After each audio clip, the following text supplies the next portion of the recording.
Selamat petang, salam sejahtera. Selari dengan amaran Zahid Hamidi di himpunan MIC, membebaskan Najib sepatutnya jadi manifesto utama BN. Aku pasti kamu semua sudah melihat video yang tular itu berkaitan dengan ucapan Zahid Hamidi dalam perhimpunan MIC apabila Zahid Hamidi mengatakan, next U-turn, next is U-turn. Dia kata, giliran-giliran seterusnya kepada Tokmat, kepada pemimpin-pemimpin MIC dan pemimpin-pemimpin UMNO yang lain.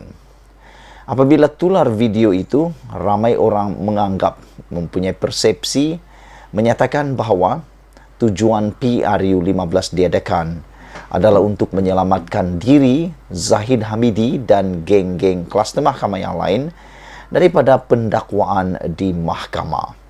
Sehingga ini telah menimbulkan satu reaksi terkesima daripada Mufti Perlis. Sehingga dia menulis dalam tweet, beliau katakan, beliau risau, bimbang, sekiranya Malaysia akan menjadi surga rasuah. Walaupun berada di penjara dan berstatus banduan, UMNO bahagian Pekan dilaporkan masih meletakkan Najib Razak sebagai calon dalam PRU 15 akan datang. Najib disenaraikan bersama 4 yang lain untuk bertanding di kerusi Parlimen Pekan. Keputusan UMNO bahagian Pekan yang dianggap pelik itu lantas membuatkan Ketua Pembangkang Anwar Ibrahim menyindir agar mereka diberikan sesalinan buku perlembagaan negara. Peguam UMNO juga seharusnya memberi nasihat kepada UMNO bahagian Pekan tambah Anwar lagi. Namun demikian, di sebalik itu diberitakan isu untuk membebaskan Najib tidak akan diletakkan sebagai sebahagian daripada manifesto BN dalam PRU 15 kali ini. Ketua Pemuda UMNO Dr. Ashraf Wajdi Dusuki dipetik sebagai berkata, perkara itu tidak pernah menjadi perbincangan dalam BN. Katanya, BN tidak akan meniru seperti apa yang pernah dilakukan PH dalam PRU 14 lalu yang menjadikan pembebasan Anwar sebagai antara manifestonya. Lalu, di mana sebenarnya pembelaan UMNO dan BN terhadap pemenjaraan Najib? Bukankah sebelum ini, UMNO dilaporkan begitu sedih dan kecewa dengan nasib yang menimpa bekas Perdana Menteri itu? Kalau sedih dan kecewa, kenapa tidak dibela Najib? Habis, untuk apa UMNO dan BN menang PRU 15 nanti? Sepatutnya, jika UMNO dan BN benar-benar sedih dan kecewa dengan pemenjaraan Najib yang kononnya dicampuri banyak elemen ketidakadilan, membebaskan bekas Presiden UMNO itu mesti menjadi antara agenda utama dalam manifesto yang akan dibentangkan kepada rakyat. Lagipun, menjadikan pembebasan Najib sebagai manifesto adalah selari dengan ucapan Presiden UMNO Ahmad Zahid Hamidi di Perhimpunan Agung MIC baru-baru ini yang menekankan bahawa BN mesti menang PRU 15 akan datang untuk mengelakkan pemimpin-pemimpin BN daripada didakwa di mahkamah. Kalau BN kalah dalam PRU 15 nanti, nasib kita akan jadi lebih buruk daripada PRU 14 lalu, kata Zahid Hamidi. Bukan saja saya, Tokmat, Tan Sri Vicky, Saravanan, Wee Ka Siong, Hishamuddin, semuanya dalam senarai untuk didakwa, demikian antara amaran Zahid Hamidi. Untuk itu, Zahid Hamidi yang masih berdepan 47 kes perbicaraan di mahkamah memberi amaran BN tiada pilihan lain melainkan mesti menang dalam PRU 15 nanti. Tetapi, kenapa dengan kemenangan dominan BN yang begitu diharap-harapkan itu, hanya nama-nama tersebut saja yang ingin dibela? Mengapa Najib diketepikan? Bukankah kesalahan Najib juga berkaitan rasuah dan pecah amanah, sama dengan kebimbangan Zahid Hamidi terhadap kemungkinan pendakwaan dikenakan atas nama-nama yang disebutnya itu? Ini sudah tidak adil.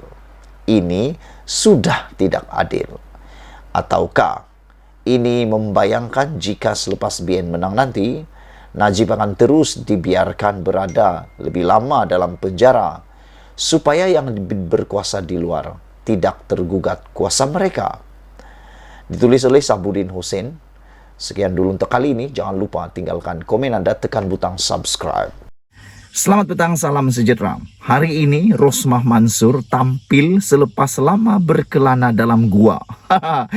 Selama ini Rosmah tak pernah tampil selepas dijatuhkan hukuman penjara 10 tahun dengan denda 970 juta yang kalau dia tak mampu bayar 970 juta itu, beliau akan dipenjara tambahan 30 tahun.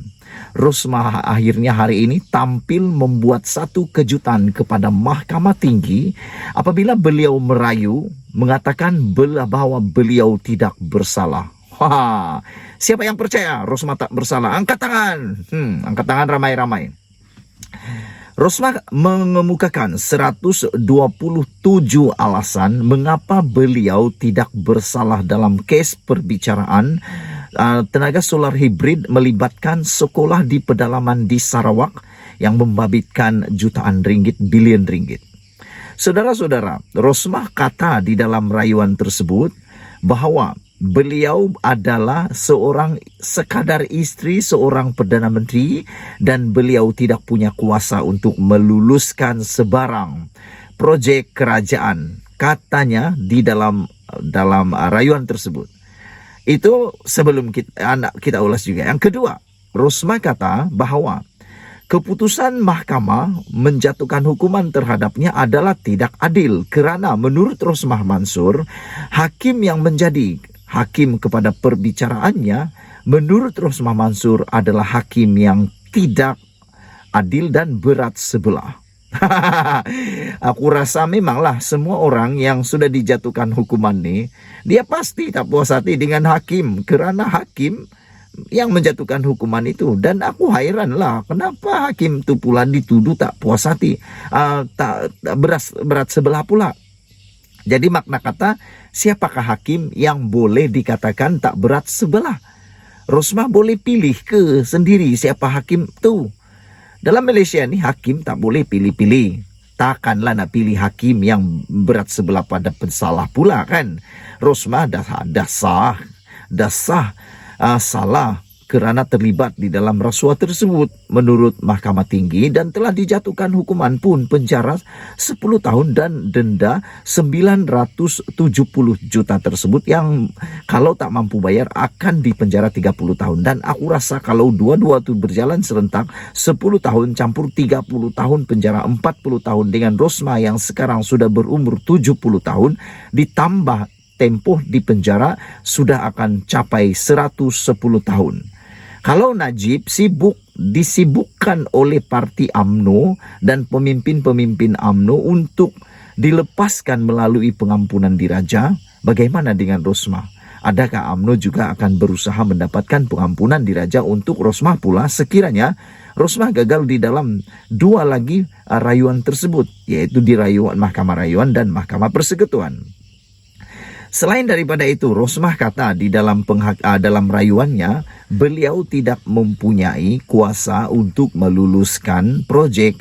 Oleh sebab itu, Rosmah kata dia tidak patut disalahkan dan itulah alasan utama Rosmah. Dua alasan utama Rosmah untuk mengemukakan rayuan apabila beliau kata, pertama, beliau hanya istri kepada Perdana Menteri. Yang kedua, dia kata dia tidak meluluskan dan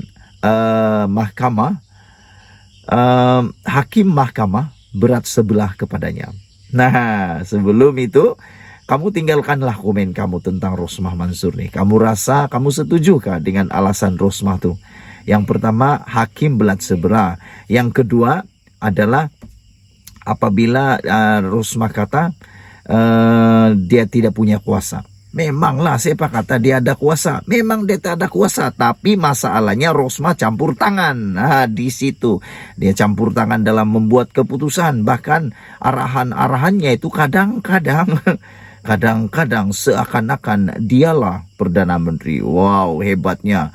Sehingga kan di dalam penghakiman Najib, yang mana di dalam penghakiman itu Najib atau Rosmah ada menulis hakim kata antara sebab dijatuhkan hukuman ialah kerana rakaman video. Can I advise you something? Marah-marah Rosmah dengan Najib kan, macam itulah.